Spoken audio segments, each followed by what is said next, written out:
Hello, good evening. Am I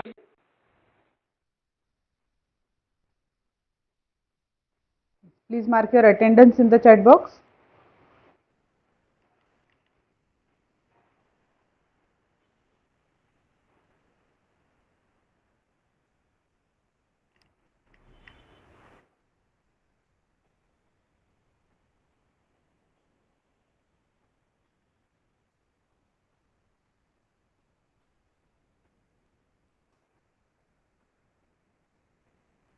Okay. Please switch off your video, Bhavika.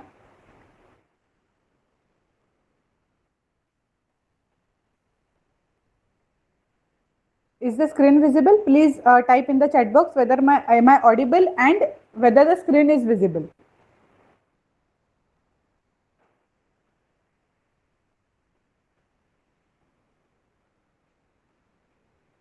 Yes. Okay. Very good. So now we'll start with the lecture. हम लोग क्या पढ़ रहे थे याद है आपको? कौन सा चैप्टर आपके साइंस के बुक का? माइक्रो ऑर्गेनिजम्स, फ्रेंड्स एंड फो, राइट। बहुत दिनों के बाद लेक्चर हो रहा है तो पहले क्विक रिवीजन कर लेते हैं हम लोग। तो ये चैप्टर में हम लोग क्या पढ़ रहे थे कि माइक्रो ऑर्गेनिजम्स जो बहुत छोटे साइज के ऑर्गेनिजम्स है जिनको हम जीवाणु भी बोलते हैं, तो वो हमारे लिए दोस्त कैसे है और दुश्मन कैसे है, राइट।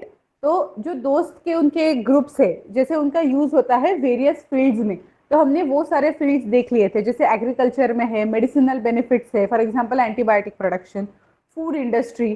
तो करीब करीब सारे इंडस्ट्रीज में अपने माइक्रो ऑर्गेनिजम्स का यूज है, राइट। तो अब और दूसरा जो उनका टॉपिक था कि माइक्रो ऑर्गेनिजम्स एज फो, मतलब as enemy.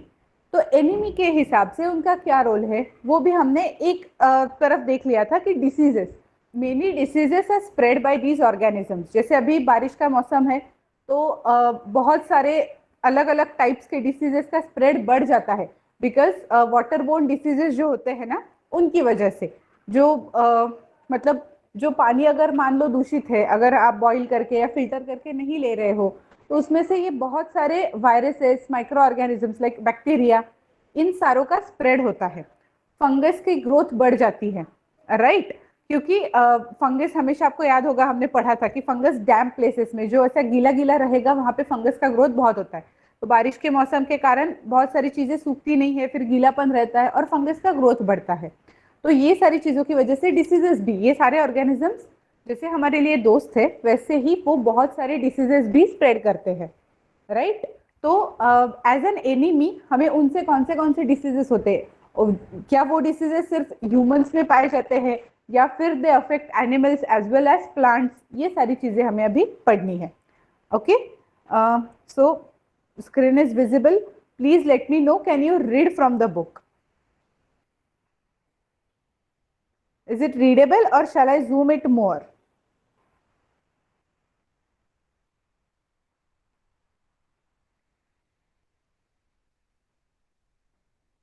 Readable? Perfect. Okay. So, देखो हमने यहाँ तक ये सारा जो चीजें थी ये हमने कर ली है कि वाटर में मॉस्किटोज ब्रीड होके उनसे जो वायरसेस है उनसे डिसीजेस ट्रांसमिट होती है। तो there was a table in which it was mentioned that human diseases, there was a list of diseases, then causative microorganisms which are responsible for development of these diseases and their mode of transmission.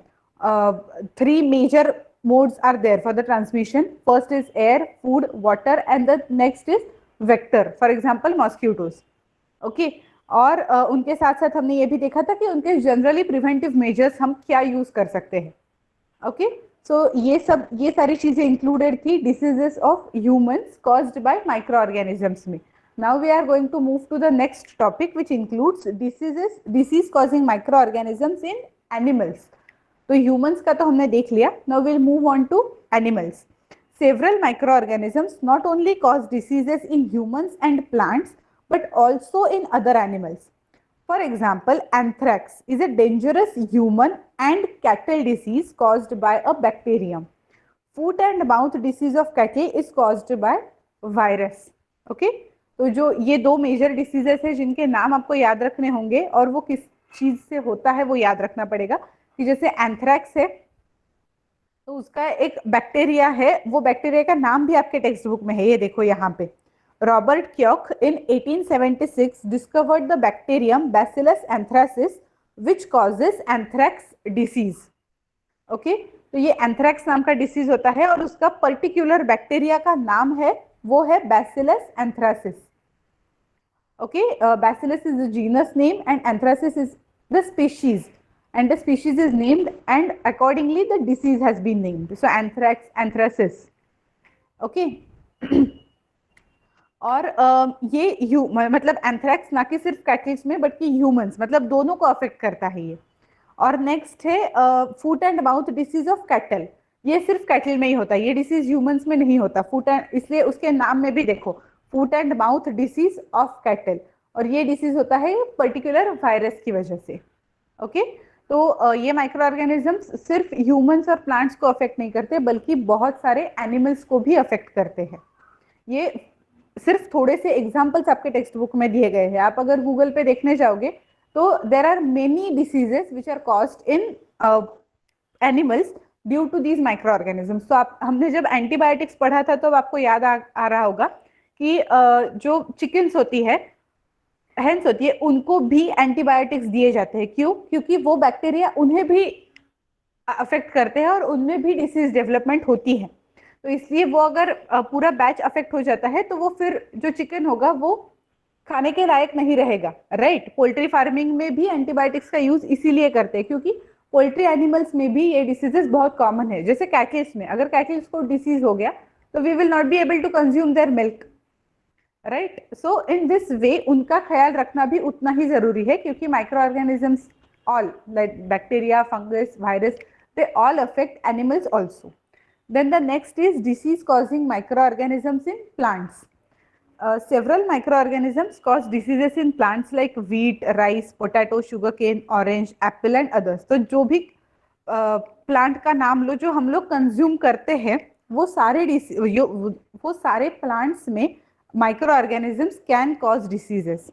The diseases reduce the yield of crops. इसकी वजह से क्या होगा? जैसे अभी मान लीजिए हम लोग जब बीमार पड़ते हैं, ह्यूमंस, हमें कुछ तकलीफ होती है तो क्या हम तब पढ़ाई कर सकते हैं? क्या हम अपना नॉर्मल काम कर सकते हैं? नहीं, हम लोग सिर्फ सो के रहेंगे या फिर रेस्ट लेना जरूरी होता है। वैसे ही वो प्लांट्स का भी है, अगर वो डिसीज अफेक्टेड है प्लांट्स या एनिमल्स तो वो भी उनका काम अच्छी तरह से नहीं कर पाते and the result is either उनका यील्ड कम हो जाता है क्योंकि उनकी ग्रोथ कम हो जाती है वो टाइम पे, राइट। तो ये सारा डायरेक्टली और indirectly it affects humans only. See table 2.2 for some such plant diseases they can be controlled by use of certain chemicals which kill the microbes. तो जो pesticides use किए जाते हैं, herbicides use किए जाते हैं, why are they used pesticides mainly to kill those pests? और वो pests के थ्रू सारे मतलब microorganisms भी उनसे मर जाए। So in this table it is given some common plant diseases which are caused by microorganisms. First is citrus canker. The causative agent or microorganisms which is involved is bacteria and the mode of transmission is air. Okay, so from the name itself we can guess that which plants will be affected. So citrus fruits जिनके हम खाते हैं जैसे oranges है या फिर lemon है, इनके जो plants है उनमें ये particular disease होगा। Okay, the next is अभी इसमें ना ज़ैंथोबैक्टर नाम का बैक्टीरिया होता है which causes this disease. This just for your general extra information, ये आपको एग्जाम में नहीं पूछा जाएगा, आपको सिर्फ ये याद रखना है लेकिन कि सिट्रस कैंकर नाम का सिट्रस प्लांट्स में डिसीज होगा which will be caused by bacteria and the mode of transmission of that disease is air, through air it will be spread. तो देखो अभी अगर मान लो एक प्लांट है उसको इन्फेक्ट कर लिया ये पर्टिकुलर बैक्टीरिया ने, और जब वो प्लांट मैच्योर होगा, मान लो उसके फ्लावर्स निकलेंगे, तब उनमें भी वो बैक्टीरिया प्रेजेंट रहेगा, राइट। तो वो हवा में उड़ेगा और फिर हवा से वो दूसरे प्लांट को अफेक्ट करेगा। तो भले ही पूरे खेत में एक ही प्लांट पहले अफेक्टेड था, it will infect all the plants, ठीक है। तो इसलिए इनका फैलाव रोकना बहुत जरूरी होता है। Next, rust of wheat, so it will affect wheat plant. The micro organism involved is fungi and the mode of transmission is air and seeds. Next is yellow vein mosaic of भिंडी, जो अपने भिंडी की सब्जी होती है तो उसमें येलो वेन मोजाइक। ये सारे नाम इन चीजों से दिए गए हैं कि उनका पैटर्न कैसे होता है, वो पर्टिकुलर प्लांट को अफेक्ट करने के बाद प्लांट का लुक कैसे बदल जाएगा, वो लुक के हिसाब से ये सारे नाम डिजाइन किए गए हैं। The causative agent is virus and mode of transmission is insects. तो इंसेक्ट्स पेस्ट, इसलिए पेस्टिसाइड्स यूज करते हैं ताकि ये सारे वायरस और जो कैरिंग एजेंट्स है वो सारे मर जाए। ओके तो देखो, आपने देखा होगा कि माइक्रो ऑर्गेनिज्म की लिस्ट में आपके टेक्स्ट बुक में तीनों चीजें कवर की गई है, बैक्टीरिया, फंगाई, वायरस। तो किसी भी माइक्रो ऑर्गेनिज्म ने छोड़ा नहीं है, right? All the groups are causing diseases in humans, in animals as well as in plants. Okay, now coming to, ये डिसीजेस हो गए। Next thing is food poisoning. Bujo was invited by his friend to a party and he ate a variety of foodstuff. On reaching home, he started vomiting and had to be taken to a hospital. The doctor said that this condition could be due to food poisoning. Now, Paheli wonders how food can become a poison. अभी ये चीज तो आपने भी बहुत बार सुनी होगी कि फूड पॉइजनिंग।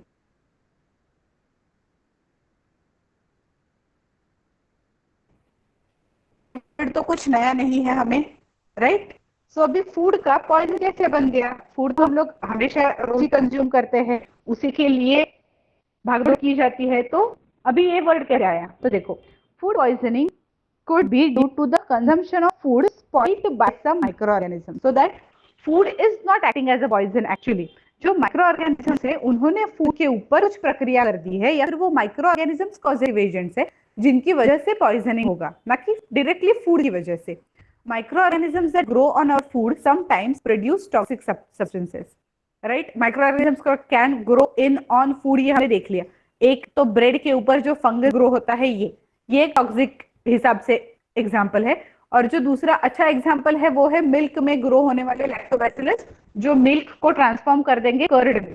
बट हमें ये प्रोसीजर पता है, और इसमें हमें ये भी पता है कि जब मिल्क का कर्ड बन रहा है तो जो भी बाई प्रोडक्ट्स बन रहे हैं वो माइक्रो ऑर्गेनिज्म से, वो सारे हेल्दी है, उसमें से कुछ भी टॉक्सिक नहीं है। तो इसलिए इंसान को कुछ उल्टा इफेक्ट नहीं दिखेगा, राइट? बट जब कुछ माइक्रो ऑर्गेनिजम्स ऐसे होते हैं जो वो फूड पे ग्रो होते वक्त टॉक्सिक केमिकल्स या toxic substances as their by products synthesize करेंगे, these make the food poisonous, causing serious illness and even death.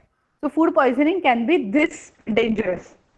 Okay, अगर टाइम पे उसका कंट्रोल नहीं हुआ तो फिर वो जो टॉक्सिक सब्सटेंसेस माइक्रो ऑर्गेनिज्म ने सिक्रीट की है वो फूड में, उसकी क्वांटिटी पे भी डिपेंड करता है, राइट? ज्यादा टॉक्सिन चला गया बॉडी में तो बॉडी को नेचुरली तकलीफ होगी, और उसकी वजह से बहुत सारी चीजें होती है।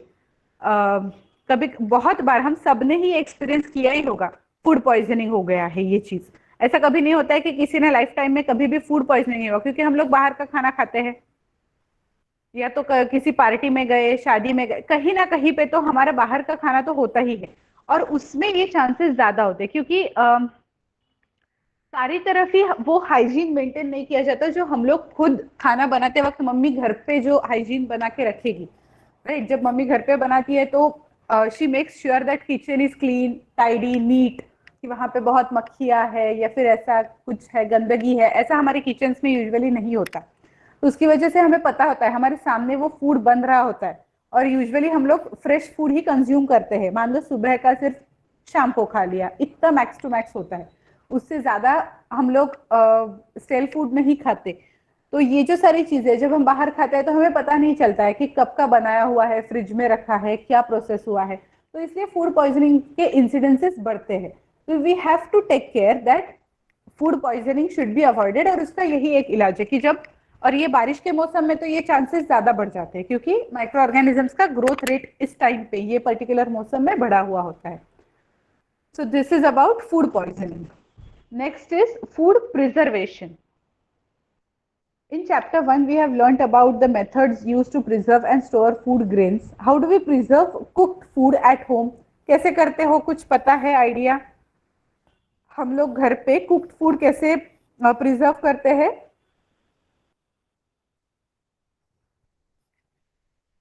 Keep it in the refrigerator, correct, so that the temperature will be low. और फ्रीजिंग की वजह से क्या होता है, क्या बेनिफिट होता है फ्रिज में रखने से खाना?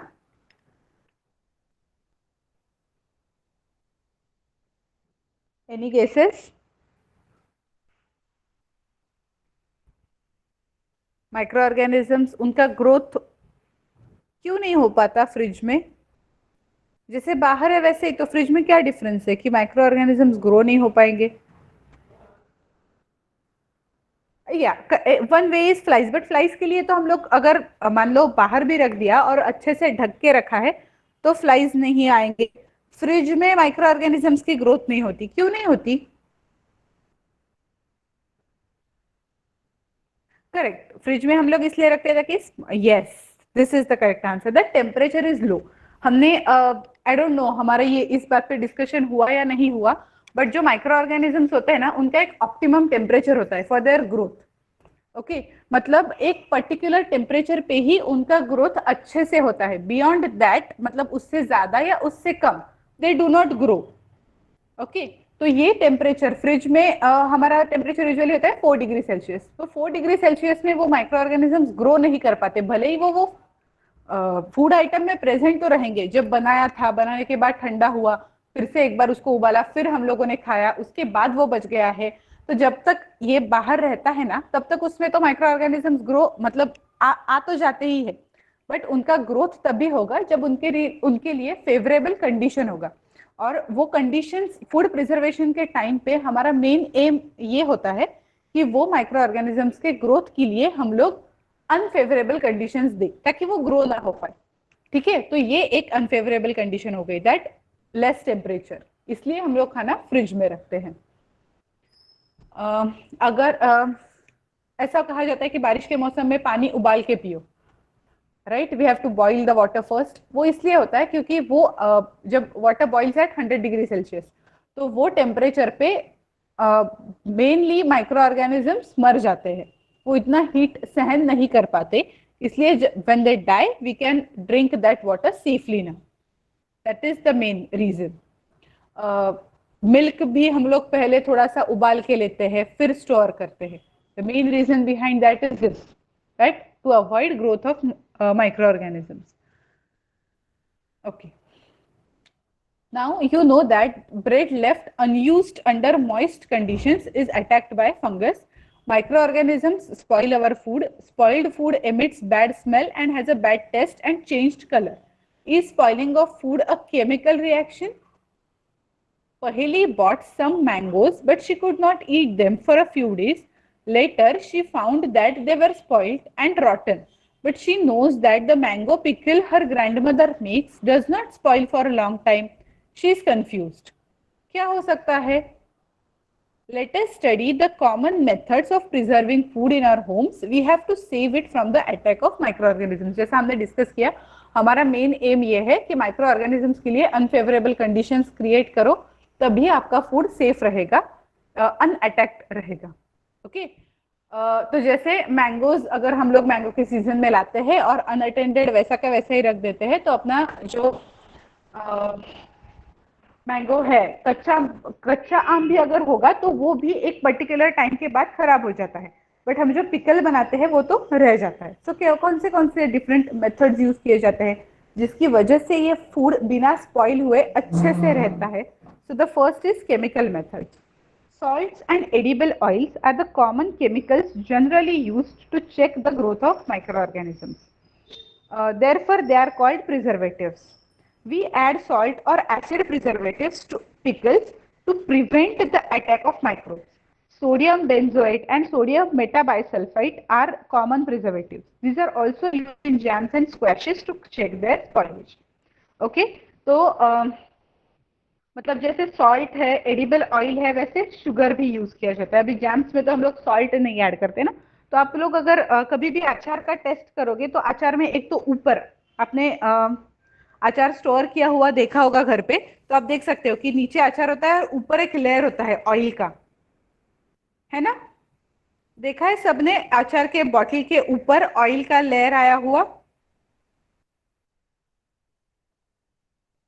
है ना? और उसका टेस्ट ऐसे थोड़ा सा सॉल्टी तो लगता ही है हमेशा, क्योंकि नॉर्मल जो हम फूड में सॉल्ट ऐड करते हैं उससे थोड़ा सा ज्यादा सॉल्ट और ऊपर का लेयर ऑयल का होता है।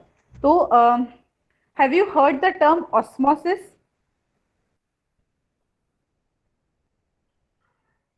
कभी ये टर्म सुनी है, osmosis? Okay, no problem. Next year सुनोगे। मैं अभी थोड़ा सा ब्रीफिंग दे के रखती हूँ। वो ऑस्मोसिस का एक प्रोसेस होता है जिसमें ना, अगर कंसंट्रेशन कंसंट्रेशन पता है ना, किसी चीज का कंसंट्रेशन दो तरफ अलग होगा तो वाटर का फ्लो उस हिसाब से होता है। ओके, इतना थोड़ा सा वेगली थोड़ा समझ लो। तो जब हम सॉल्ट ऐड करते हैं, एक्स्ट्रा सॉल्ट होगा ना, तो फिर बाहर का कंसंट्रेशन, मतलब अचार में concentration will be more of concentration of salt then inside that particular micro organism. Okay, तो उसकी वजह से क्या होता है, माइक्रो ऑर्गेनिज्म के शरीर में जो वाटर होगा वो पूरा का पूरा वो अचार में आ जाएगा। ठीक है, और उसकी वजह से माइक्रो ऑर्गेनिज्म का सेल श्रिंक होके वो मर जाएगा। This is the process. इसकी वजह से वो ग्रो नहीं हो पाते ज्यादा सॉल्ट में। सेम गोज विथ ज्यादा शुगर। ओके, तो ये रीजन से हम लोग सॉल्ट ऐड करते हैं। ऑस्मोसिस का पूरा प्रोसेस डिटेल में आपको नेक्स्ट ईयर होगा, तब आपको ये चीज ज्यादा अच्छे से समझ में आ जाएगी। तो ये हो गया सॉल्ट का एडिशन क्यों करते हैं। Next is addition of oil. हाँ, अभी माइक्रो ऑर्गेनिजम्स के दो क्लासेस होते हैं, एरोबिक और अनएरोबिक। एरोबिक मतलब organisms which require oxygen for their growth. ठीक है, तो यूजुअली सारे ऑर्गेनिजम्स को, मतलब 90% ऑर्गेनिजम्स को उनके ग्रोथ के लिए ऑक्सीजन तो लगता ही है। जब हम लोग ऑयल का लेयर अचार के ऊपर डालेंगे तो ऑक्सीजन पास नहीं होता। जब हम बॉटल खोलेंगे तब ऑक्सीजन वो ऑयल के डीप लेयर से एक्चुअल अचार तक पास नहीं होता, और उसकी वजह से जो एरोबिक ऑर्गेनिजम्स मान लो अगर अंदर गए हैं तो उन्हें ऑक्सीजन ही नहीं मिलता और वो मर जाते हैं। ओके, तो इसलिए वो ऑयल का लेयर रहता है। Clear now? ऑयल और ये सॉल्ट, ये दोनों चीजें क्यों ऐड की जाती है। So now next, preservation by common salt. Common salt has been used to preserve meat and fish for ages. Meat and fish are covered with dry salt to check the growth of bacteria. Salting is also used to preserve amla, raw mangoes, tamarind, etc. हमारे घर में हम लोग जितने भी storage के items रखते हैं ना, उसमें almost every item we use common salt. वो ग्रेन्स हो, मिलेट्स हो, कुछ भी हो, उसमें भी थोड़ा थोड़ा नमक डाल के कोई लोग स्टोर भी कर लेते हैं। Okay, then preservation by sugar. अभी जिन चीजों में salt we can not add, we use sugars, because sugar will play same role as salt. वो ऑस्मोसिस वाला ही फिनोमेना यहाँ पे भी काम आता है। तो preservation by sugar, jams, jellies, squashes are preserved by sugar.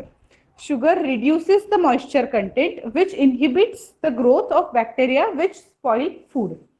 तो वाटर कंटेंट, जैसे हमने देखा कि वाटर कंटेंट ज्यादा होगा तो ग्रोथ रेट बढ़ता है उनका, वाटर कंटेंट कम है तो ग्रोथ रेट कम ही हो जाएगा। Next, preservation by oil and vinegar. Use of oil and vinegar prevents spoilage of pickles because bacteria cannot live in such environment, because anaerobic conditions create हो जाती है और ऑक्सीजन नहीं मिलेगा तो वो ग्रो नहीं हो पाएगा। Vegetables, fruits, fish and meat are often preserved by this method. Next, heat and cold treatments. तो ये जैसे boiling of water and storage in refrigerator, ये दोनों examples मेन होंगे heat और cold temperature storage के। You must have observed your mother boiling milk before it is stored or used. Boiling kills many organisms. Similarly, we keep our food in the refrigerator. Low temperature inhibits the growth of microbes. ठीक है? Milk जब हम लोग घर पे लाते हैं, अगर packed milk आ रहा है आपके घर में, तो आपने एक प्रोसेस का नाम सुना होगा, पाश्चराइजेशन। सुना है? आपके घर में जो टेट्रा पैक आ रहा होगा या फिर मिल्क का पैकेट आता होगा, उस पे देखा है पाश्चराइज्ड मिल्क, ऐसा कभी, है ना? तो वो क्या होता है वो भी हमें देखना है। Why does the milk that comes in packets not spoil? My mother told me that the milk is pasteurized. So now what is pasteurization? First of all, let me tell you that pasteurization, ये term जो coin हुआ है वो invent किया है scientist ने जिसका नाम है पाश्चर, और वो साइंटिस्ट के नाम के हिसाब से उसका नाम दिया गया है pasteurisation. So pasteurized milk can be consumed without boiling as it is free from harmful microbes. Okay मान लो अगर आप पास्चराइज्ड मिल्क को बॉईल भी नहीं करते हो और एक दो दिन अभी कभी ना कभी तो उसमें थोड़े से माइक्रो ऑर्गेनिजम्स तो रहेंगे, या फिर पास्चराइज्ड मिल्क एक बार आपने पैकेट से खोल दिया और आपके बर्तन में डाला तो मान लो वो बर्तन में भी बैक्टीरिया हो सकते हैं, तो उसमें से भी मतलब माइक्रो ऑर्गेनिजम्स का कांटेक्ट होगा. इसलिए हम लोग पास्चराइज्ड मिल्क भी बॉईल करके ही रखते हैं. अगर नहीं किया तो भी रेफ्रिजरेटिंग कंडीशन में वो मैक्स टू मैक्स 1-2.5 दिन रह जाता है, उससे ज्यादा वो मिल्क नहीं रह पाता, राइट. बट पास्चराइज्ड मिल्क को डायरेक्टली बॉईल करने की जरूरत नहीं होती है to kill the micro organisms, because pasteurisation has already done it for you. The milk is heated to about 70 degrees Celsius for 15 to 30 seconds and then suddenly chilled and stored. Okay तो ये basically pasteurisation है, to heat the milk at 70 degree Celsius just for 15 to 30 seconds. Okay तो वो time span में bacteria मर जाते हैं, micro organism मर जाते हैं, और उसके बाद सडनली मतलब जब तक माइक्रो ऑर्गेनिज्म को समझ में आए कि हीटिंग का प्रोसेस हो रहा है, टेम्परेचर बढ़ रहा है, उसके एग्जैक्ट टाइम में वो उस चिल्ड किया जाता है, ठंडी में पहुंचाया जाता है बैक्टीरिया को. तो उसके जो सेल के अंदर के मटेरियल्स है ना वो ये सह नहीं कर पाते instant changes, and because of this micro organisms die. तो ये फिनोमेना है पास्चराइजेशन का. By doing so it prevents the growth of microbes. This process was discovered by Louis Pasteur, hence it is called as pasteurization. So this is the storage using heat and cool method. The next is storage and packing. These days dry fruits and even vegetables are sold in sealed airtight packets to prevent the attack of microbes, right. So airtight packets, what does this mean? That the air is not allowed to travel into that particular packet, and because of which growth of aerobic bacteria is prevented. That's the principle which is used in case of oil. The same is done here. Okay, is it clear till now? Any doubts?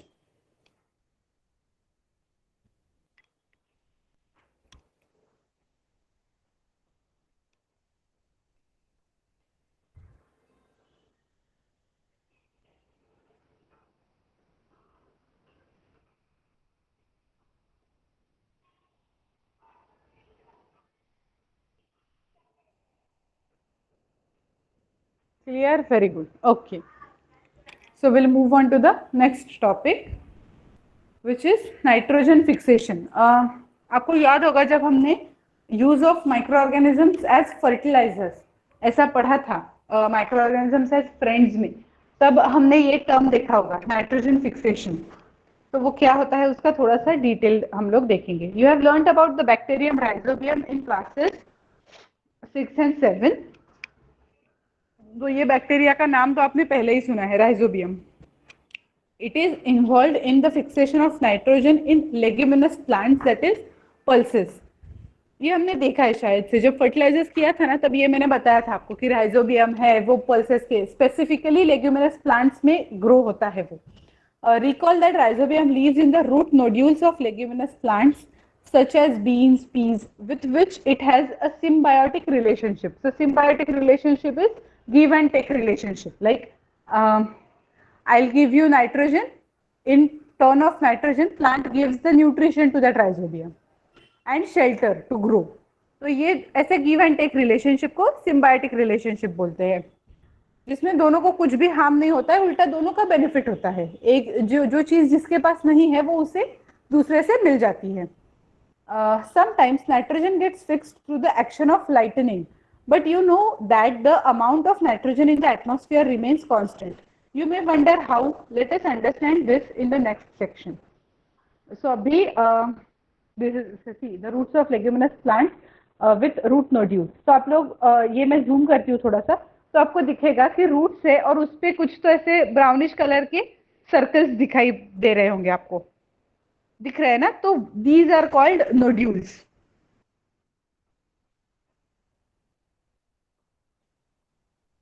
Okay, ये हर एक plant के root में नहीं दिखेंगे आपको, सिर्फ leguminous plants में, लेग्यूमिनस प्लांट्स में ये होते ही है। ओके, तो this is about nitrogen fixation. इसके साथ राइजोबियम के साथ मैंने आपको एक और ऑर्गेनिज्म बताया था, जैसे राइजोबियम रूट नोड्यूल फॉर्म करके वो प्लांट्स में रहता है, लेग्यूमिनस प्लांट्स में। वैसे ही मैंने एक और आपको कहा होगा कि और एक माइक्रो ऑर्गेनिज्म है विच इज फ्री लिविंग, उसको ऐसे वो सॉइल में एज इट इज रहता है, उसको किसी के साथ ऐसे सिम्बायोटिक रिलेशनशिप मेंटेन करने की जरूरत नहीं होती, but still that particular organism, that particular bacteria fixes atmospheric nitrogen. Can you recall the name? Very good, Azotobacter, correct. तो ये दो माइक्रो ऑर्गेनिजम्स है which are mainly involve in nitrogen fixation, Rhizobium and Azotobacter. Okay, now next going to nitrogen cycle.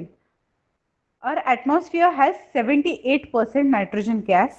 Nitrogen is one of the essential constituents of all living organisms as part of proteins, chlorophyll, nucleic acids and vitamins. तो chlorophyll जो plant के लिए essential है for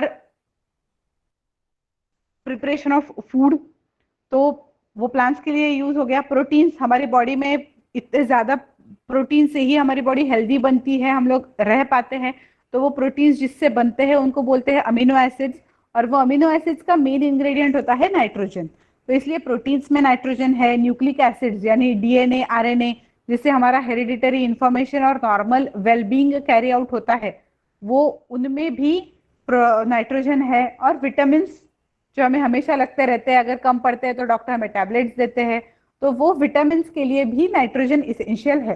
so it is that important in our life.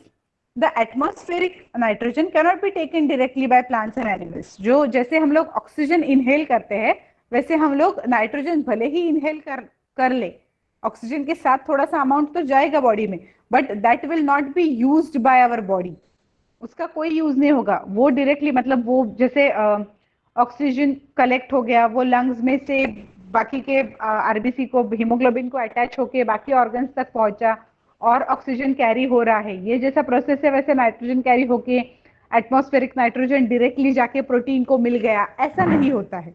Okay, इसलिए ये sentence है कि it is not taken directly by plants and animals. Certain bacteria and blue-green algae present in the soil fix nitrogen from the atmosphere and convert it into compounds of nitrogen. So these compounds of nitrogen are helpful for humans and plants. Sorry. Once nitrogen is converted into these usable compounds, it can be utilized by plants from the soil through their root system. Okay, तो जब ये rhizobium, Azotobacter या blue green algae, तो वो blue green algae का नाम होता है साइनोबैक्टीरिया। ओके, भले ही उसके नाम में बैक्टीरिया है, दैट इज एक्चुअली एल्गी। तो ये साइनोबैक्टीरिया, अजोटोबैक्टर, राइजोबियम, ये जो मेन नाइट्रोजन फिक्सिंग सोर्सेस है, अगर ये लोग नाइट्रोजन का, मतलब जो एटमॉस्फेरिक नाइट्रोजन है उसका नाइट्रोजन कंपाउंड्स में, जैसे कि अमोनिया, इनमें अगर वो कन्वर्ट करते हैं, तो प्लांट के रूट्स जैसे बाकी के न्यूट्रिएंट्स सॉइल में से एब्जॉर्ब करते हैं, वैसे ही ये फिक्स्ड नाइट्रोजन भी एब्जॉर्ब कर पाते हैं। Okay, then the nitrogen is used for the synthesis of plant proteins and other compounds. Animals feeding on plants get these proteins and other nitrogen compounds. Clear? तो ये proteins जब इंसान में जाएंगे, तब उनमें से इंसान या other animals take this nitrogen. When plants and animals die, bacteria and fungi present in the soil convert the nitrogenous waste into nitrogenous compounds to be used by plants again. Certain other bacteria convert some part of them to nitrogen gas, which goes back into the atmosphere. As a result, the percentage of nitrogen in the atmosphere remains more or less constant.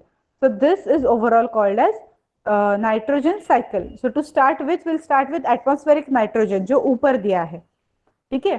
फिर उसके बाद नीचे आ जाओगे तो आपको दिखेगा कि वो एटमॉस्फेरिक नाइट्रोजन का लाइटनिंग और nitrogen fixing bacteria atmospheric nitrogen fix कर रहे हैं। उसके बाद bacteria in turn fix nitrogen into nitrogenous compounds, तो वो हो गया। और लाइटनिंग, ये दो चीजों की वजह से compounds of nitrogen in the soil, तो जो कंपाउंड्स है मतलब नाइट्रोजन के आगे के कंपाउंड्स होते हैं जैसे nitric oxide, nitrate oxide, ammonia, NO2, N2O, NH3, ये डिफरेंट कंपाउंड्स बनते जाते हैं from the atmospheric nitrogen which is in the form of N2 which is in gaseous form. Okay, तो जब ये कंपाउंड्स बनेंगे, ये कंपाउंड्स आर अपटेकन बाय प्लांट्स, ये एक चीज हो जाएगी। दूसरी चीज इनके साथ हो सकती है, bacteria turn this compounds of nitrogen into gaseous nitrogen. So directly either जो मान लो बैक्टीरिया ने ही फिक्स किया, बट उसके साथ ही किसी अदर बैक्टीरिया ने उनको यूज अप भी कर लिया और उनका नाइट्रोजनस गैस प्रिपेयर किया और फिर वो वापस एटमॉस्फेरिक नाइट्रोजन कन्वर्ट हो गया। वैसे ही जिन प्लांट्स ने उनको अपटेक कर लिया था, animals will eat those plants, nitrogenous waste from excretion and deaths. तो death of plant, death of animal, excretions of animals, तो एक्सक्रीटा में कुछ ना कुछ तो नाइट्रोजनस वेस्ट निकलेगा ही, तो उस पे भी फिर से बैक्टीरिया का प्रोसेस हुआ and that all compounds of nitrogen are come back to the emission of atmospheric nitrogen, that is N2 gas. So this is complete. जैसे आपका वाटर साइकिल होता है वैसे ही ये नाइट्रोजन साइकिल है। You have to remember this nitrogen cycle because question can be asked that write a note on nitrogen cycle. You don't just have to write, you have to draw this cycle also. So remember it very nicely. Okay. So now we have finished this particular chapter. Any doubts till now? हम लोग एक quick revision कर लेंगे, उसके बाद हम नीचे वाले जो क्वेश्चंस है वो सॉल्व कर लेंगे। यहाँ तक कुछ डाउट्स है पूरे चैप्टर में? हमारे लेक्चर के बाद क्या आप लोग रिवीजन करते हो, फिर से एक बार पढ़ते हो chapter?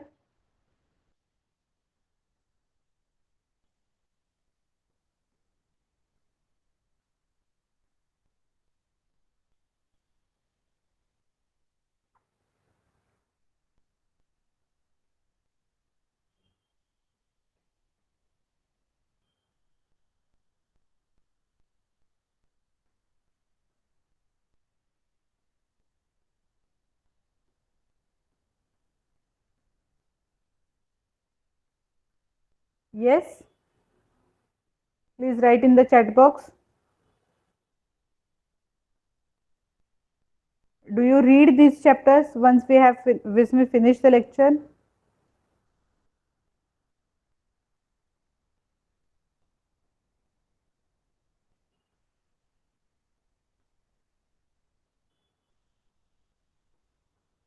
Either write yes or no. Yes. Okay, very good. तो अभी अभी तो जैसे ये चैप्टर हमारा खत्म हो गया है, तो you can read the whole chapter. अगर आपको इसमें अभी कुछ समझ में, अभी ऐसा लगा है कि समझ में आया है, बाद में ऐसा लग रहा है कि कुछ डाउट है, तो you can ask it in the next lecture. भले ही हम लोग दूसरा चैप्टर स्टार्ट करें, आप पूछ सकते हो। Okay, so we will quickly revise what we have learned in this chapter.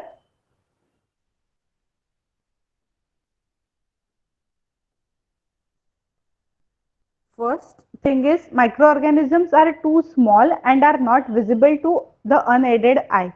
मतलब हम लोग उनको सिर्फ माइक्रोस्कोप के थ्रू देख सकते हैं, अनएडेड आई से नहीं देख सकते। They are too small and that's why in their name it is itself it is mentioned micro. Micro is जैसे अपना सेंटीमीटर्स होते हैं, वैसे ही माइक्रोमीटर स्केल में होता है, metre, centimetre, then we move to micrometre, nanometre. तो ये माइक्रो ऑर्गेनिजम्स माइक्रोन के साइज में जाते हैं, विच इज 10⁻⁻⁶ मीटर्स। तो इतने स्मॉल होते हैं and that's why they are not visible to the unaided eye. They can live in all kinds of environment. मतलब माइक्रो ऑर्गेनिजम्स के डिफरेंट क्लासेस होते हैं। जैसे कुछ ऑर्गेनिजम्स एक सर्टेन टेम्परेचर में ग्रो होते हैं, कुछ लोग एकदम कम टेम्परेचर में ग्रो होते हैं और कुछ एकदम ज्यादा टेम्परेचर में भी ग्रो होते हैं, यूवी रेडिएशंस में भी ग्रो होते हैं। उनके अलग अलग टाइप्स हैं, ठीक है, बट उनके क्लासेस बहुत कम है। जो ठंडी में, जैसे अंटार्कटिक आर्टिक रीजन्स में जहाँ पे बहुत बर्फ होता है, क्या वहाँ पे माइक्रो ऑर्गेनिजम्स नहीं होते? ऐसा नहीं है, वहाँ पे भी माइक्रो ऑर्गेनिजम्स है, but they are very less. वो ऑर्गेनिजम्स आपको यहाँ पे नहीं मिलेंगे, ठीक है, उन्हें वो टेम्परेचर लगता है जो यहाँ पे नहीं होता, इसलिए वो वही पर्टिकुलर टेम्परेचर में रहते हैं। वैसे ही हायर टेम्परेचर में भी रहने वाले माइक्रो ऑर्गेनिजम्स हैं।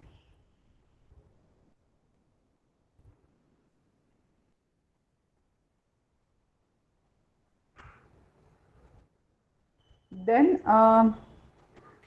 ranging from ice cold climate to hot springs and deserts to marshy lands. So in every environment, everywhere microorganisms are present.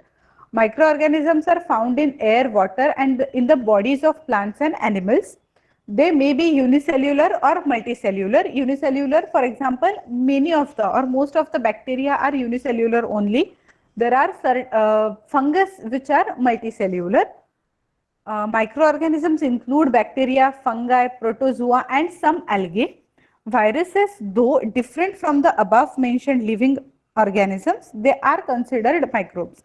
Because हमने देखा था viruses के कुछ properties हमने specifically देखे थे ये chapter में कि viruses are considered to be non-living because they cannot reproduce on their own. They have to take help of some host cells for their reproduction.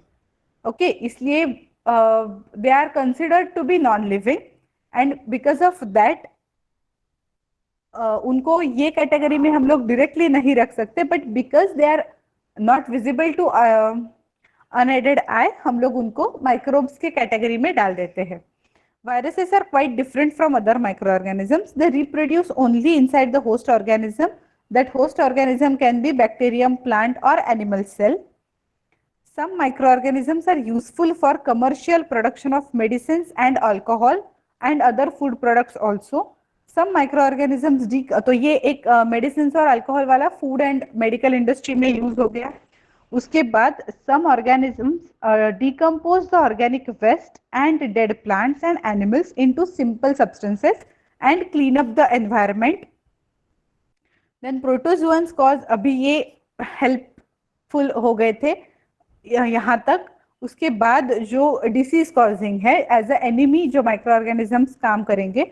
So protozoans cause serious diseases like dysentery and malaria. Some of the micro organisms grow on our food and cause food poisoning. Some microorganisms reside in the root nodules of leguminous plants. They can fix nitrogen from air into soil and increase soil fertility. So, in the use of fertilizers, these microorganisms are widely used. Then the next is some bacteria present in, this was done, sorry. Some bacteria present in the soil fix nitrogen from atmosphere and convert into nitrogenous compounds.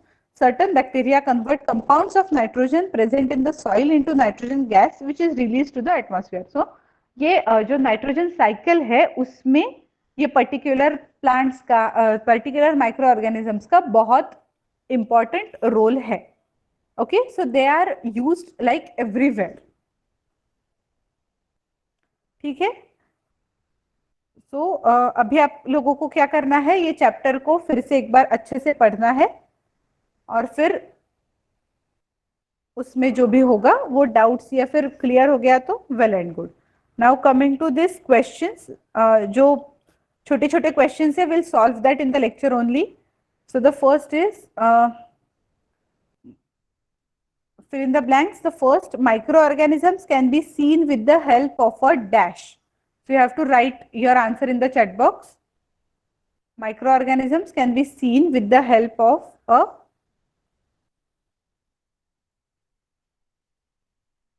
perfect microscope.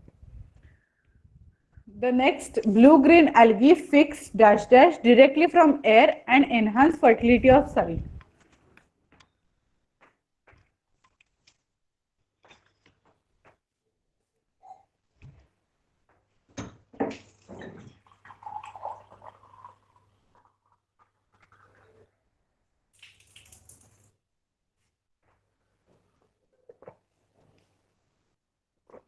Correct, very good, nitrogen. Next, alcohol is produced with the help of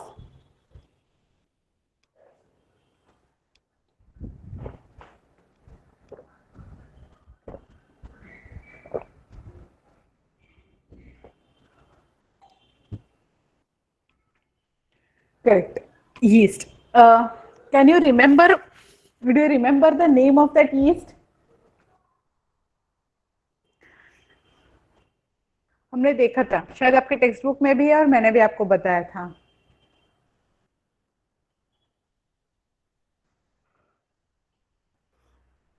Scientific name of that yeast?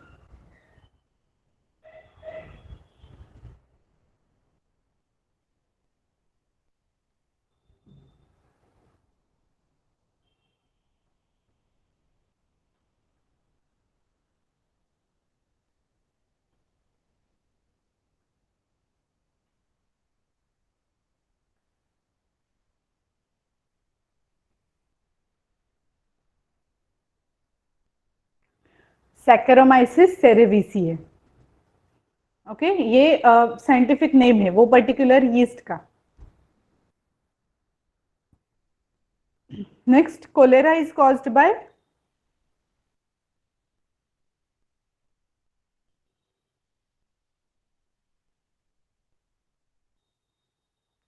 Bacteria. Do you remember the name of that bacteria? मैंने ऐसे ही extra के लिए बताया था आपको, उसके नाम में ही डिसीज का नाम है. और वो बैक्टीरिया कॉमा शेप्ड रहता है. हमने देखा था कि माइक्रो ऑर्गेनिजम्स के शेप्स डिफरेंट होते हैं, तो ये जो पर्टिकुलर बैक्टीरिया है ना वो कॉमा शेप्ड होता है.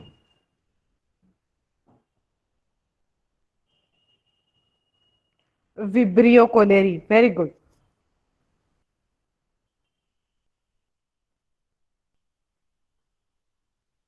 Okay, perfect. Now next is tick the correct answer. So this is multiple choice question. Yeast is used in the production of sugar, alcohol, hydrochloric acid या oxygen. इसका answer तो fill in the blanks में भी हो गया था. Correct, alcohol. Next is the following is an antibiotic: sodium bicarbonate, streptomycin, alcohol, yeast.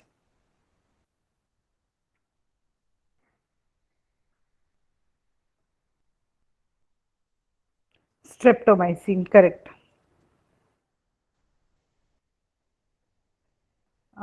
Carrier of malaria causing protozoan is female Anopheles mosquito, cockroach, housefly, butterfly.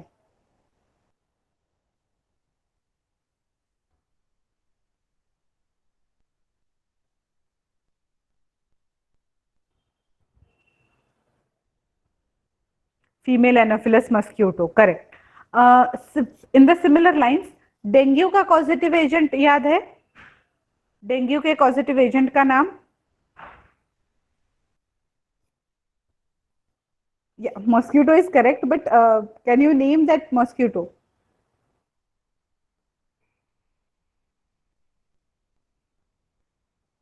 Yes. Now next is और प्रोटोजुआन का नाम, malaria causing प्रोटोजुआन जो है उसका नाम?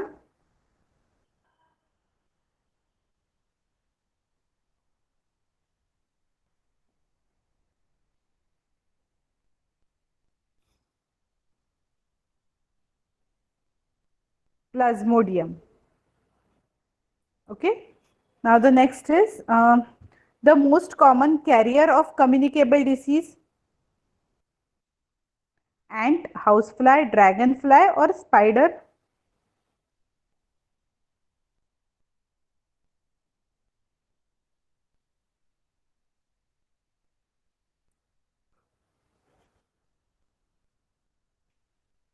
Housefly, very good.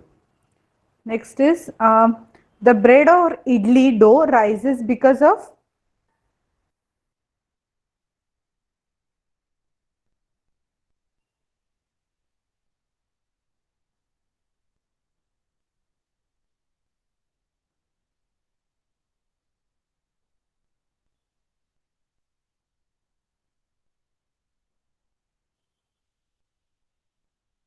yeast, growth of yeast cells.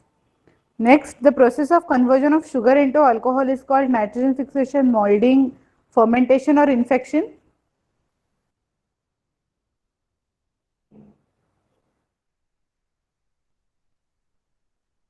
Fermentation, perfect, very good. Now ये match the pace कर लेते हैं. देखो first is bacteria, which letter will go with bacteria?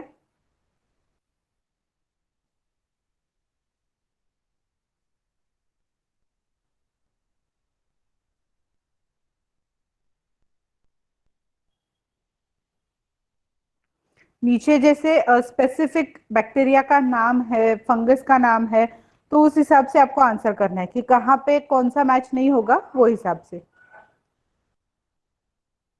E, what is E? Let me check. E is causing cholera. Yeah, yes, correct. Bacteria, Vibrio cholerae will cause cholera. The second one is Rhizobium. This one is most clear.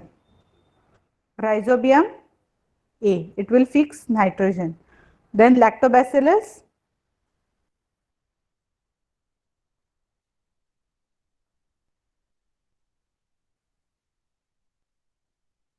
Yes, Lactobacillus is for setting of curd.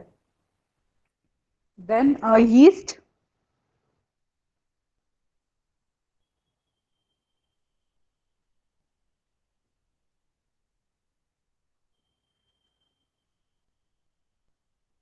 Correct. Baking of bread. A protozoan will cause.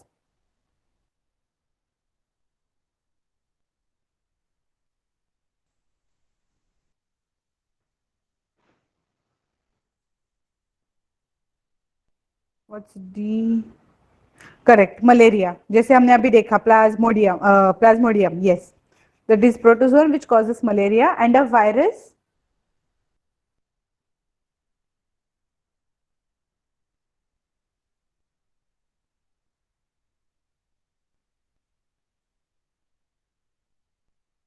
What is G? Virus का ना मुझे ऐसा लग रहा है correct answer will be causing AIDS, क्योंकि HIV, human immunodeficiency virus, it is a virus which causes AIDS. Okay, producing antibodies ये तो बॉडी का काम है अपनी, ह्यूमन बॉडी का, ना कि वायरस का। और जो अटेन्यूएटेड वायरस होगा which will be a vaccine that will produce human antibodies, when it goes in the inside the human body it will trigger the body to produce antibiotics, इसलिए the correct answer will be F, that is causing AIDS, because HIV is a virus which causes AIDS. Okay, clear till now?